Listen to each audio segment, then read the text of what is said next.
welcome to Banking Frontiers. We are hosting a roundtable on From Security to Trust. I'm Manoj Agarwal. I'm the founder editor of Banking Frontiers magazine, which is now also a web property and now also a video portal. So now I have the fun of doing content in multiple formats and enjoying it more and more, including this format of a web panel discussion. So that's me. Thank you. So good morning to everybody. So I am Dr. Rajendran. I am with the IPTAS for last from the last week of May. I joined here as an Chief Executive Officer. I am currently the Joint General Manager and CISO for South Indian Bank. I have spent almost 24-25 years in both IT and security. Slightly new to me, but then IT always we used to have security, so it's not a new area. Past for 3 years, I have been CISO of the bank. Good morning. I'm Surya Narayanan, working as CISO for Central Bank of India. I am CISO for last 4 to 5 years, and I have total experience of more than 25 years in IT in the bank. Yeah, I'm Chief Risk Officer of Reliance Nippon Life Insurance Company Limited. Prior to this, I was with Merrill Lynch, DSP Merrill Lynch, and then prior to that with Credit Leone, ING Vaishya, Bank International Indonesia, Standard Chartered, Deloitte, and Ernst & Young. Yes, thank you. First of all, delighted to be with all of you this morning. I'm Alain Sanchez. I'm the EMEA CISO of Fortinet. We are now moving from an era of security to an era of trust. Trust kind of encompasses security and other concepts as well, and which is what gives customers or any user the confidence that they're going to get what they're promised to get, and they're not going to get any surprises, any unexpected surprises, right? That's like a very simplistic definition of trust. So when it comes to financial services, of course, the kind of surprises that are coming in due to threat actors and threat vectors is going up and up and up. It has now become a national level issue. And in fact, it has even become a global issue now. So when it comes to financial organizations, how do we see the journey from security, which has been there for 20-25 years, information security, and now cyber security, towards trust? How has it changed from the perspective of customers and from the perspective of the management and from the perspective of CISOs as a community? Who would like to start and share some perspectives or insights into the transition from security to trust? Sundar is the most senior among us. Perhaps, Sundar, I can ask you to give your perspective to start the discussion. Things are changing by the minute. He said by the day, but I will say it's by the hour, by the minute. Threat vectors change, risk vectors change, and things have changed a lot. Even if you go from top down to bottom up, top down, what happens is when the board of directors have changed, how do you know that, they ask quite challenging questions now. How do you ensure that employees don't share their passwords? So this is a question, it's a very challenging question. It used to be asked even 7 years back, but now things have changed a lot. Because of work from home, due to the pandemic, and also using several devices to access the computers. How do you know data has not been leaked? It's another question that you are asked or posed. And that's because things are happening, and people can know that there is an hacking. People know that passwords are compromised. People know that data is getting leaked. Because the moment somebody logs in with a big proposal in a bank or an insurance company or a mutual fund, there are calls coming to that person, which means that data is leaked. It's obvious that the system has leaked the data, or somebody has got to know, or somebody is always above the curve to know who's doing what business and find out and try and grab that business. So the customer then gets multiple calls, and then he gets confused. He or she gets confused.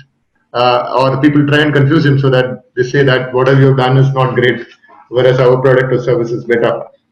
Okay. And that's the kind of business environment. So in the process, customer is very, very alert these days, and also wants topmost security and privacy. The business guys themselves are driving security, information security now. They're saying, no, we would like to own up security and we would like to drive that. At least this is the language that CRO or a CISO has to speak. Like a CISO reports to me, so I can tell you that we would like the business to own up things, because it's impossible for you to be at the central command and everything you tightly grip in your hands. It's not possible. You need lots of cooperation, collaboration, and working with colleagues of diverse background. But everybody is clear. Data is oil. Data is the wealth, and data is up for grabs. And therefore, data needs to be protected, and everybody knows who's the data owner. The customer, of course, is the primary owner, and then the business head becomes the primary owner in the organization. And board is also very clear that they don't want any data leakage issues, they don't want any reputational risks, they don't want some hacking to happen, some headlines that such a company has been hacked and data has been leaked. And there are several shining examples in the corporate world that companies' share prices have tanked at least 300% to 400% moment the data leakage story is out. Correct. So that's the story, and it's true even in India today. It may not be true 4 years back, but things have changed a lot now, last 2-3 years. The point that I liked the best was that businesses now actually coming forward and taking charge of security, which is, I think, a big change. It was something. So there are challenges now. Sundar, this is leaking. What are you doing? Why are you not doing anything? And they don't see the outcome. As you know, I've complained to cyber police, I've complained this, I've blocked this. But they don't want to see the outcome. They want the competitor behind bars or whatever and taught a lesson. Because it's a hard fought customer. And they say, how can his data get out of the company? Something is totally wrong. So that's a hardcore business issue. It has become a hardcore business issue. Yeah. Now, let me come to Rajendran. Rajendran, is there any new point you want to add to what Sundar has said? And my second question to you is, as NPCI and as IFTAS, how is your communication with respect to security and trust? How is it different from talking to CISOs versus talking to management, as an IFTAS or as NPCI? Do you see some differences? Yeah, see, thanks, Sundar. Sundar has brought a lot of perspective on what is the security and the business perspective. And we see the pandemic. You have to see the before pandemic and the and during the pandemic right now. The CISO, the characteristics itself is changed. That's what my observations. Because earlier, if you wanted to get one person wanted to work from home, and the CISO used to tell, oh, that is not there, this is not there, and difficult, we cannot share, we cannot able to give any location other than office location. The financial transactions are very crucial things. Even people don't allow to even carry a mobile phone into the data center. That was a situation we used to follow before this COVID-19. And after this COVID-19 started, the push happens to the CISO to get open up the boundaries. So then there is a natural boundaries and accept the own devices, personal devices, also part of the business requirements. Because no other way to enable people are whether they gone to their place before starting the lockdown or they went to some other places, they could not able to even reach office after the lockdown started because of the pandemic. Still people are restricted.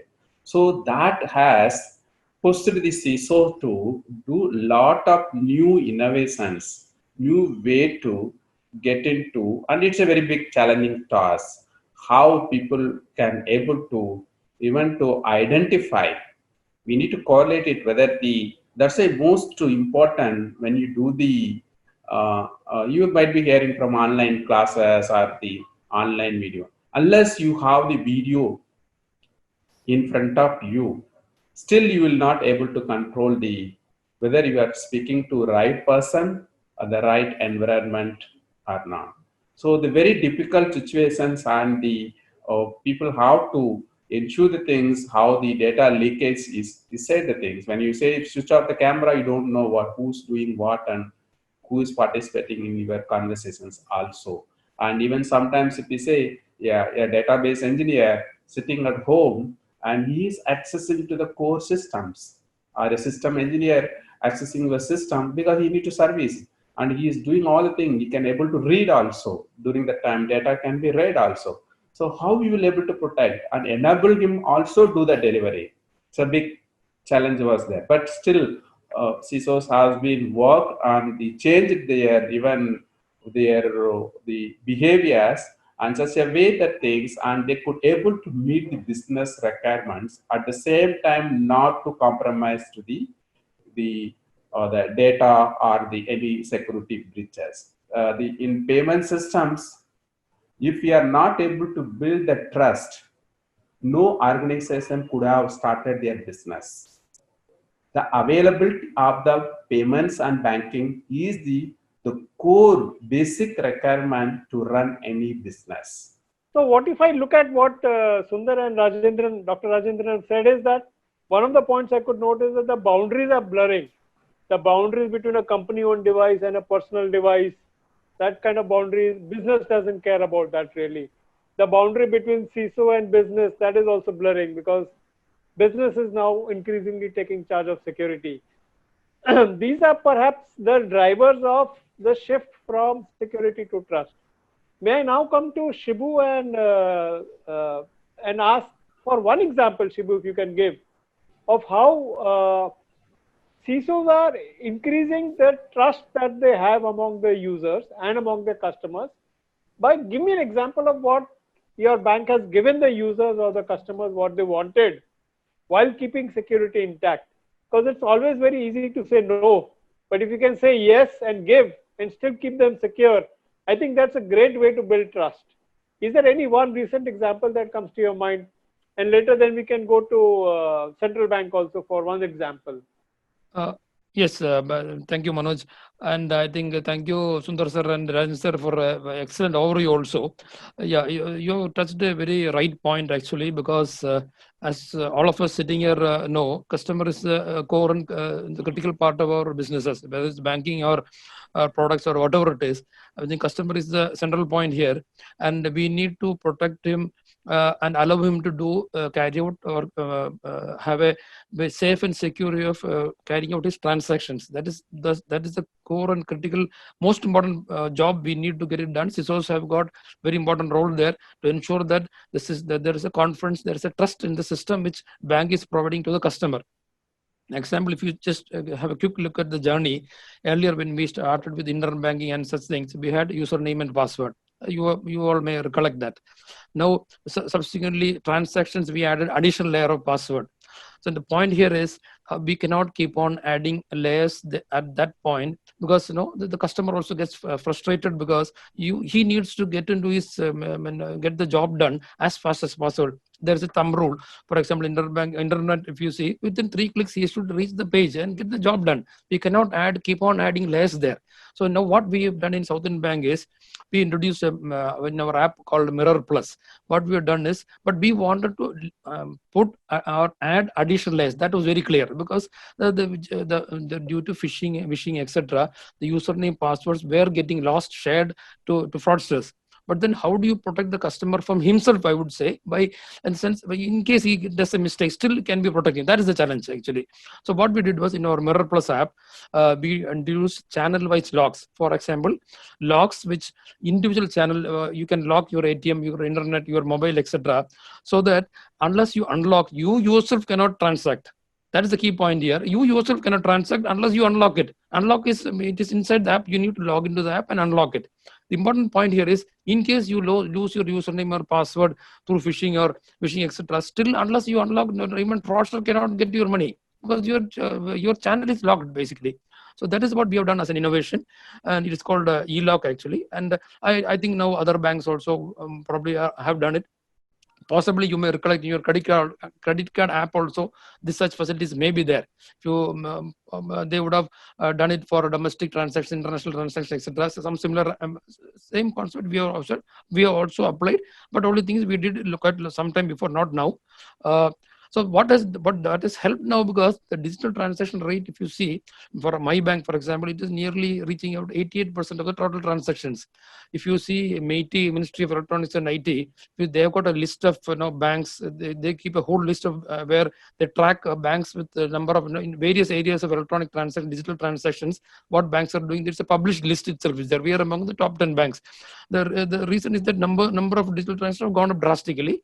And that was happening even before COVID. Now due to COVID, it has gone up again. The point here is when the number of digital transactions go up, what do you do to how do you manage frauds? Then frauds also are going. Fraudsters are becoming innovative. They use every system, every loophole in the system to defraud or conduct fraudulent transactions, defraud the customers.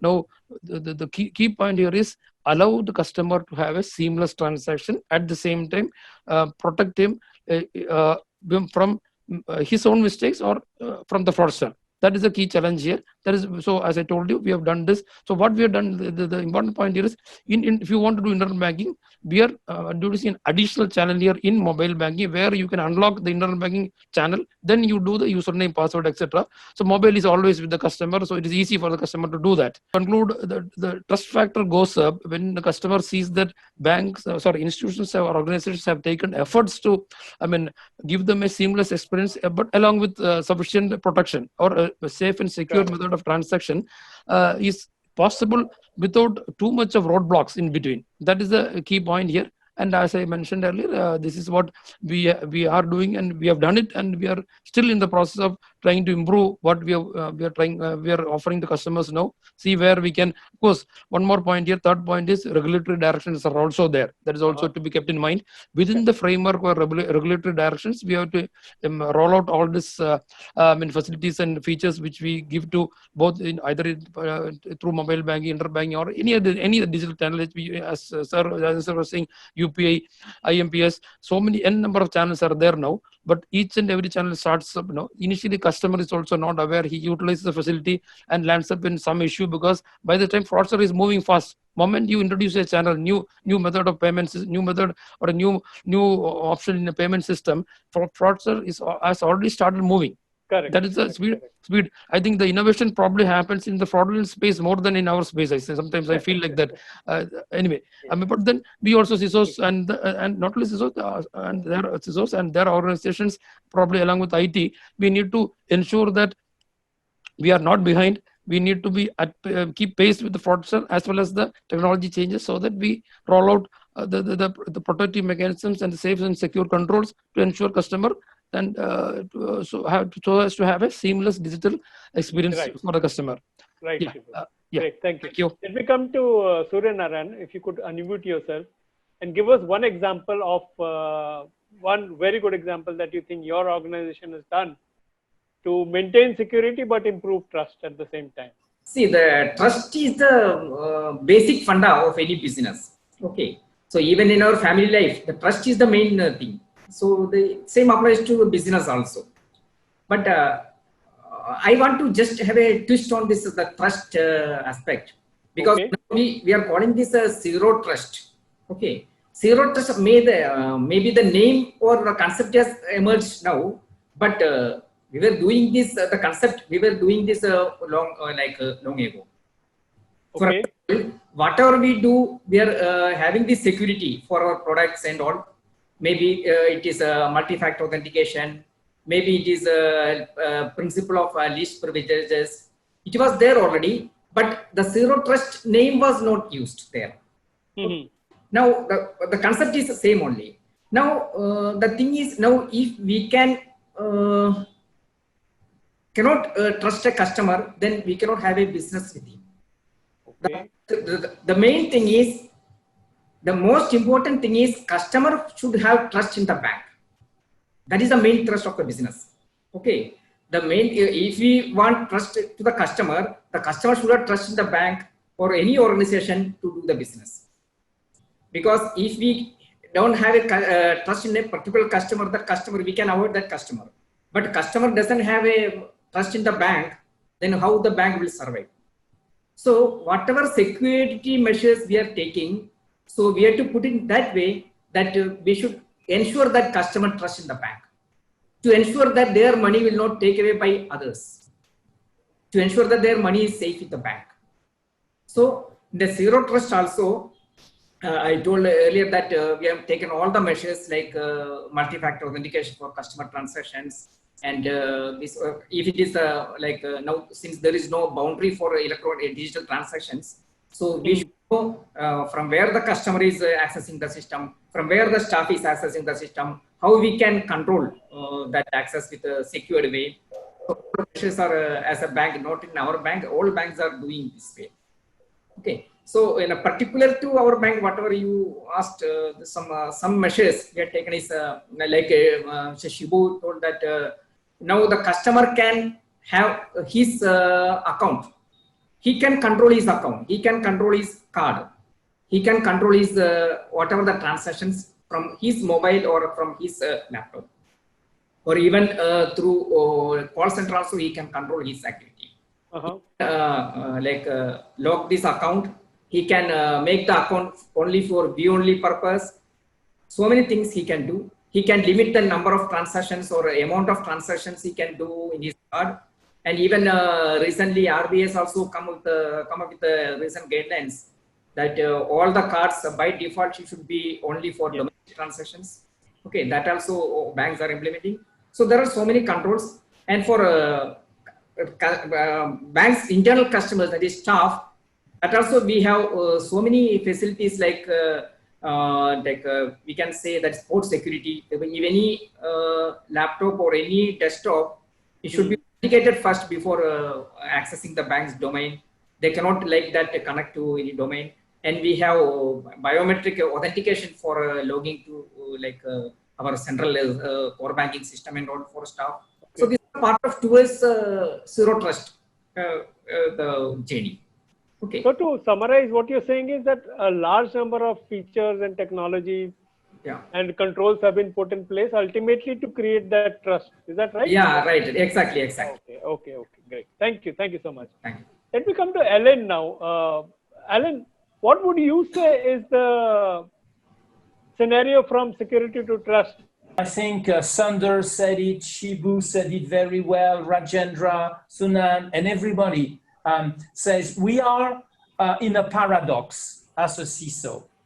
We need to deliver the impression of trust to our customers. Otherwise, how will they trust us? Particularly true in a bank.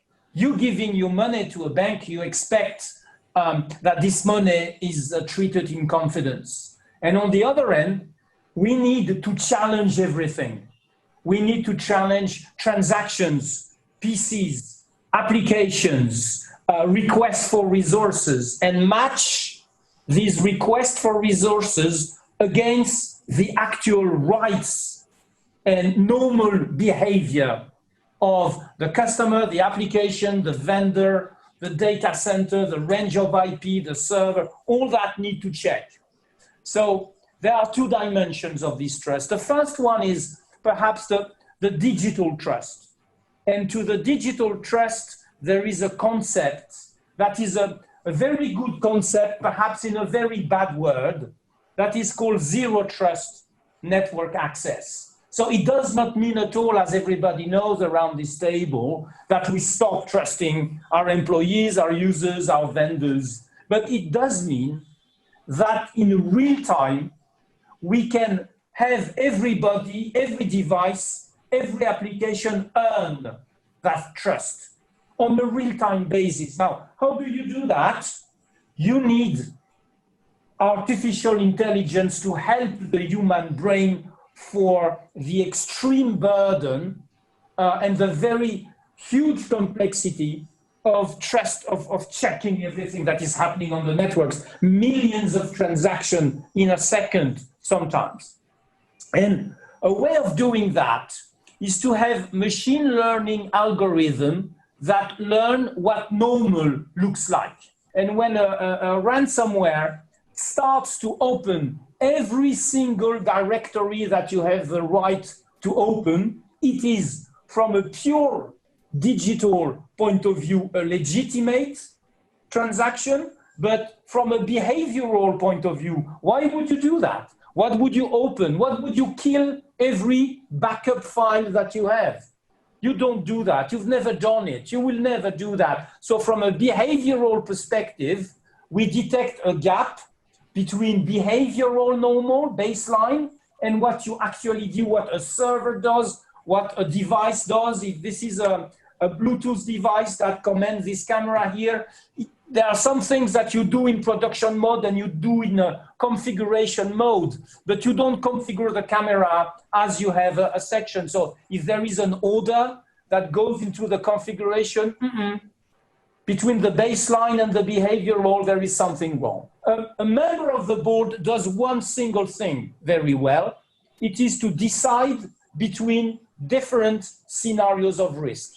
And the moment the CISO talks risk and stop talking bits and bytes and CPUs and etc., you get the people in rooms like that to choose between scenarios of risk. You speak their language. You sit at the same chair and you are one of them. You're not just the IT guy that 10 years ago was just asking permission to release the antivirus. You are becoming a businessman. And that is the way you also project trust in your boardroom, outside your boardroom, to your teams and to your customers out there. So back to the last point that Manoj raised. What have we seen in the last couple of months? We do something that we call the threat report, and I'm very happy to share the latest edition to everyone on this call. But let me do a quick summary of what we've seen recently. The first thing is, you know, in the US, Corona is nicknamed Rona. And one of the things that we've learned is the Rona is rampant.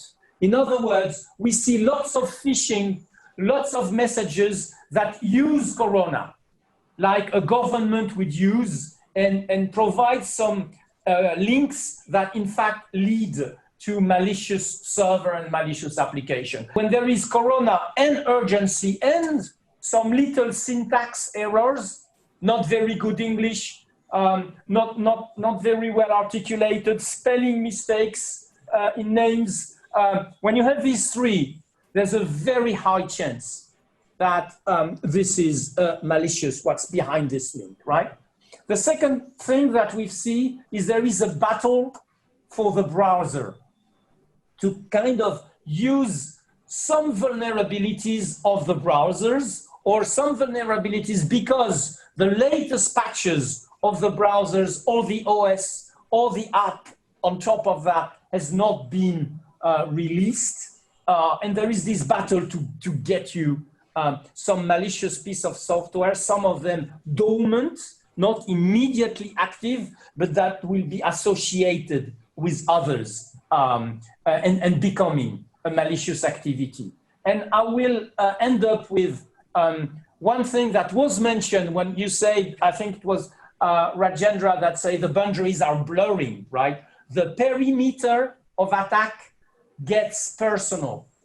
In other words, your access router, maybe your home cameras, maybe your PC, maybe some of us have connected to the office business critical application with a PC that was not a company PC just because of the pandemic, just because people did not have mobile portable PCs, so they could not take a tower PC on their shoulders and run away and work from home. So they've been using what they had. And the vulnerabilities that we've seen in H1 2020 have taken advantage of this new normal. And part of the new normal is not completely checked machines that have been connected through sometimes good credentials to business critical application. These are some of the three. There are 6 or 7 of these big trends, but I will make available this report because I think for all of us CISOs, it's a reference document about this threat landscape and the related trust that we need or need not to grant to this new landscape. Thank you, Elaine, for those insights. I think you brought up a new point for behavior management, behavior tracking, not management, of individuals, of devices, of routers, of networks. Let me come to Sundar and ask, Sundar, with all kinds of data being available, is behavior tracking something that Indian BFSI sector is looking at? So I think behavior tracking has become important, more so because of pandemic. What we do now is as we speak, even in the Indian subcontinent, there are 30 applications that every organization is evaluating to typically monitor, track, and so and the number of applications is the incremental 30 I'm talking about. So people do screen capturing. Investment section, I can give you examples so that you relate to what I'm saying. The investment section, there is this requirement of insider trading. So typically we track the conversations of the dealers, and also we ensure that he doesn't carry the mobile phone in his investment den or the room, dealing room. Or now they're all at home. So how do we do that? So we'll have to ensure he actually signs undertaking. There is nobody around me. There is no other device around me, etc., etc. We have put a legal undertaking, but legal undertakings are legal undertakings. How do you ensure from a security perspective? So we'll have to then ensure that we capture the screen, capture the place. We will have to ensure that, yeah, and then we'll have to ensure the behavior. How does he behave? When does he log in, log out? Is there any unusual pattern? And then you get a alert to you. Again, from a data leakage perspective, the recent one is that in your GRC software, is there any alert if somebody leaves? And if there is somebody leaves, then what are the applications that person accessed in the last 1 month or so? And there will be another alert to you if he has taken some file, a very important file or a document or something that contains data. Somebody has downloaded the strategy document and he is leaving. There you are. Somebody has downloaded the processes document and he's leaving. Some manuals have been downloaded. He's leaving. Somebody has downloaded the complete data about sales managers who are there in the organization, their email ID, their mobile number, the location details, and then he is put in this paper. So these alerts have to be these are behavioral alerts. These have to be collaborated, coerced, and harnessed, and also come in an excellent fashion to the monitoring person. This person is leaving, but he has also accessed this data, and this is what he has done, and he is acting to this. Why does he need to access this? So this is an odd pattern. Maybe that's a false positive. Maybe his boss has told him to do so. Maybe there's a business requirement, but we need to inquire, you need to go through that. So this is what the corporate India is looking at, and as more so in pandemic. And increasingly in training programs, people are told don't just switch off the video. People switch off the video and put audio, and then do whatever they like. So people are told, you like to switch off please put the video on, so that you're not playing cricket or watching TV, and then also people are smarter now, especially the younger generation. They do multitasking. Okay. So you will have to ensure things are there. So there are apps now available which monitor behaviors. Let's move on. Thank you for that. Sundar, you've given that insight from the people perspective. May I ask perhaps... And behavioral too. There are apps that monitor the behavior. Correct. People behavior. May I ask Rajendran if he can give any examples of machine behavior, device behavior that Indian BFSI sector has started looking at, or maybe even if you include your organization and NPCI, because they're not directly talking to the customer, interacting with the customer. Are you looking at machine behavior patterns at IFTAS or at NPCI? See, the industry already started, even for a first thing for the fraud and risk management to arrive at that score. All the behavior patterns, it's already being done in segment, even at the central payment systems. Central means I was just referring to the earlier organization where the the AI based the fraud and risk management is placed where they not only just to transaction informations, it does also where the endpoints, where the communications, where the customers, Okay. and whether it's a merchant. So all the things here, behavior patterns being correlated to that, whether it is the previous transactions or it is the about the location or about the spending, the amount, the withdrawal patterns. So all those things are taken into the things, and the already there are certain automatic decline also used to happen. Okay, each channels will have the limits. Okay, per day, if you say suppose we are having a limit is set based on the bank's analysis, how much could be the per day limit for each channels, and if it is goes beyond the things, and it either it raises an alarm or it is even certain cases it's a declines also, you will not able to do transaction also. So such kind of things are, it is already there, but in banking sector. But in the end point, the whether it is a network, whether it is an email, whether it is the your the end device, need to be correlated into the your either it is the security operating systems, because no more the legacy security operating system just sending the events, it does not give any informations. You need to have the more on the database things. It should go into the more on the what kind of the equipment, the even behavior of the even failure patterns, even transaction patterns. So many things we need to combine together and create the and evaluate the risk and take a decision on fly. It have to be taken on fly. While transaction come in, the transaction will get into the fraud and risk management systems or the wherever you wanted to validate it, and it will immediately it will get a score or it will get a decision making whether decline or go ahead, like kind of things. So this has been available, but still it is the increased threats. No, it need to be continuously. That's why when you say that the location, suppose I'm logging in the things system. Suppose when I'm logging in, just you should not go by the my username or password credential when you're logging into the system. I need to find out whether I have entered into that office. You need to correlate it, whether I'm there inside the office. Not only that access control system, it could be access control, somebody else also can log in. Need to see the things, okay, you correlate your IoT camera, whether the guy is inside that room, particular room.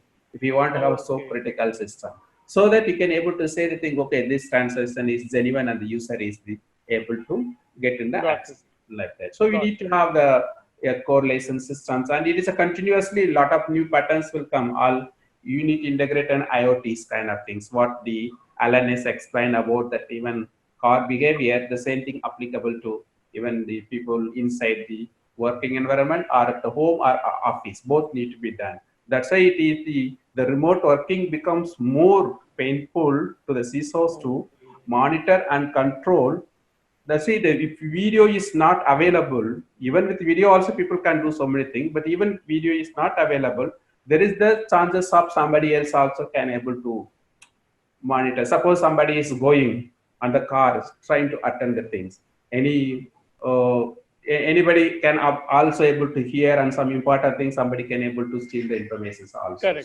So many even that area where everywhere now these cameras are available. We don't know who is monitoring your things. In fact, probably it makes sense to assume that the environment is not safe. When you are even when you are going on a QR code transaction, you are entering in your password. Before entering the password, you need to see upstairs the cameras are monitoring, or you need to close the cover and enter the pin. Otherwise, that will become, suppose you lost the mobile and immediately then you will also losing that credentials also. If somebody access to the camera, so you need to see a lot of precautions while doing in the even the transactions. Great, thank you so much. Let me come to Elaine now. Elaine, that Rajendran and Sundar have supported the direction that you mentioned about behavior-based monitoring. How effective has behavior-based monitoring been compared to traditional forms of information security? And how are they evolving, in the sense, in the next 6 months, let's say, or next 12 months? What kind of improvements do you expect that behavior monitoring may actually turn out to be a better solution than traditional solutions? Because, for example, we know passwords are simply not safe. If you can comment on that, Elaine, and if you could unmute. Sure, Manoj, thank you for that.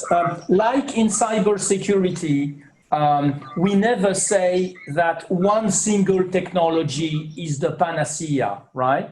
So the behavioral analytics is also something that works in parallel with authentication, passwords, proper segmentation policy, proper use of VPNs. It's an ecosystem. If there is one thing we may want to remember from our discussions this morning, is it's a holistic approach of cybersecurity that is the solution moving forwards. Now, even machine learning needs time to learn, right? When we say machine learning, maybe in our imagination, we may think the system will learn in minutes. In fact, before a machine learning analytics gets the same, I would say, predictability and quality of detection, it can take between 4 and 8 weeks of learning. Because even though you're doing things that are similar, every day you don't do the same things, and so does your organization, right? So machine learning is not an overnight process. That is one thing. And how will it be evolving in the next couple of months? Let me give you one example. IoT, you know, this little device that we use in meeting rooms like that, or cameras or sensors in industrial processes, they also are subjected to machine learning algorithms. But sometimes they talk a different language. Initially, they were not connected to the IT. There was an air gap between them, and there were proprietary languages to configure them, to activate them. So how do you do that? Because we speak the language of IT, IP, and these machines have proprietary language, but we can learn as well.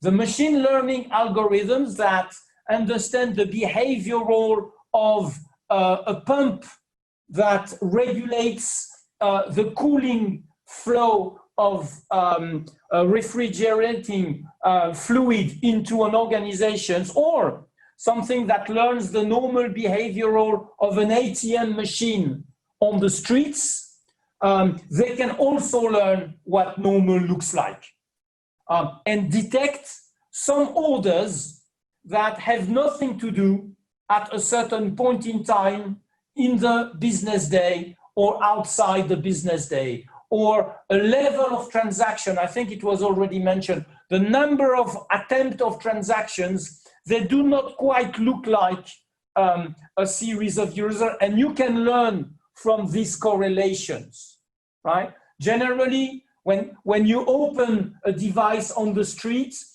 it's very common that a certain number of users make mistakes in the PIN, and then they correct the mistakes, right? But that is between certain boundaries. For instance, the total absence of mistakes in entering the PIN on a large number of transactions is something that the machine can learn as being, this is not normal. And the evolutions also is to learn, the machine learns from another machine's behavioral. And the language that are used all of a sudden contains instructions that are never been used in the production time of the machine itself. And then it can talk to a firewall, right? So the machine learning processes understand what abnormal is, presence or absence of certain orders, and then tells the firewall, tells the segmentation, tell the VPNs, tell the SD-WAN solutions to do things about that. Isolate, flag, stop the transaction, forbid the range of IP in which the abnormal behavior has been detected. So that is the evolution, in my opinion, coming in the next 6 to 12 months. And also, something I witness here is a little bit the end of the best of breed. You remember early in the 2000s, best of breed was find me the best antivirus, and then with other, find me the best phishing, find me the best email, for someone else to glue all that together, and someone that has unlimited integration budgets and time to get that together. We don't have time for that. Now people are privileging pre-integrated solutions, and I see the adoption of integrated platforms also as one of the big trends in the coming future. May I request Shibu to summarize his thoughts on behavior behavior tracking and monitoring, and then a half-minute response from everyone, if any closing remarks you have. Yeah, I will. Your Thank you, thoughts Manoj. on this topic. Yes. Yeah, thank you, Manoj. And I think, here, if you, I mean, if from our side or from bank side, what has happened is probably we already, so some certain part of this, if you see data at the core, I mean, what is accessing this data is applications, networks, users, devices, as simple as that.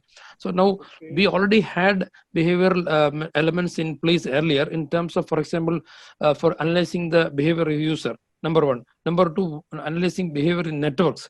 These solutions are already there in place, but the element of in-depth analysis of users in terms of behavioral biometrics. It is the precise technical term is behavioral biometrics, where we use that to control. For example, a user is using a keyboard in a particular way. If somebody else is using that keyboard and trying to access system in an unauthorized manner, then the behavioral biometric solution can kick in and try to challenge him. No, we have not reached that stage. It is as I told earlier, it's a journey. We have not reached that stage, but we are at the stage where we can analyze user behavior to a certain extent, analyze network behavior to a certain extent, and then correlate it in our security operations center. A correlation engines are there which try to correlate and build. I mean, on top of that, fraud risk management engines are there, as Rajan sir was telling earlier. In NPC, similar to NPC, we also have in banks.